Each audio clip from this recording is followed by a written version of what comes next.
आंब्याच्या झाडावर चढून गुरांच्या गोठ्यावर झडप घेत हल्ला करणाऱ्या बिबट्याचा मृत्यू झालाय। ही घटना अक्कलकुवा तालुक्यातील मोठी राजमोही गाव शिवारात घडली असून वन विभागानं मृत बिबट्याचं शवविच्छेदन करत अंत्यसंस्कार केले आहेत। अक्कलकुवा तालुक्यातील मोठी राजमोही गावाजवळ संजय सिंग रामसिंग वळवी यांचं शेत असून त्या शेतामध्ये गुरांचा झोपडी स्वरूपात गोठा आहे।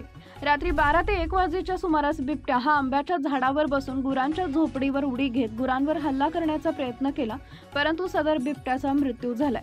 याबाबत संजय सिंग वळवी यांनी वन विभागाला कळवले। यावेळी वन विभागाचे मेवासी, वन विभागाचे उपवन संरक्षक सुहास चव्हाण, सहाय्यक वन संरक्षक अमोल आडे, प्रशिक्षणार्थी वन परिक्षेत्र अधिकारी राजेश अंधारे, वनक्षेत्रपाल ललित गवळी, वनक्षेत्रपाल लक्ष्मण सांगळे, वनपाल कल्पना धात्रक, रंजना मोरे, भारती पाटील, ममता पाटील, वन कर्मचारी नरसी वसावे या कर्मचाऱ्यांनी घटनास्थळी येऊन पाहणी केली।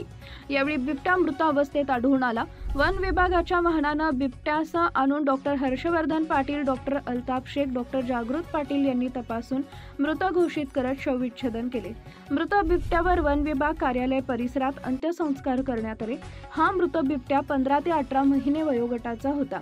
परिसरात बिबट्या जमिनीवर आदळल्यानं मृत्यू झाला। हा संशयास्पद बाब असून मृतावस्थेत बिबट्या आढळून आल्याने जिल्ह्यात एकच खळबळ उडाली आहे। मृत्यूचं नेमकं कारण उघड न झाल्यानं यात संबंधित वरिष्ठ विभाग अधिकारी यांच्याकडून या घटनेची सखोल चौकशी करून कारवाई होईल का असा प्रश्न उपस्थित होतोय।